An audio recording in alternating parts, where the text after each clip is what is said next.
अस्सलाम वालेकुम। SM news के साथ मैं हूं अहमद नदीम। खबरों का सिलसिला बढ़ाते हुए खबर शामिल करते हैं कराची से।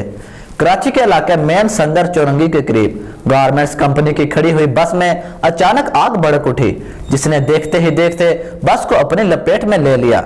इसी हवाले से मज़ीद तफसीलात जानते हैं अपने नुमाइंदे ईद मोहम्मद ब्रोही से।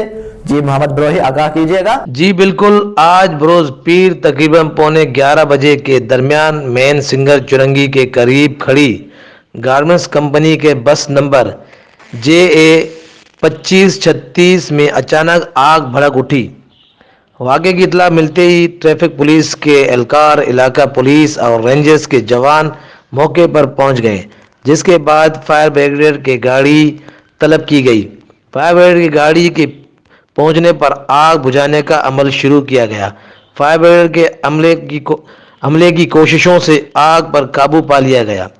आग बुझाने के अमल में रेंजर्स के जवान, इलाका पुलिस और ट्रैफिक पुलिस के एहलकारों ने भरपूर हिस्सा लिया।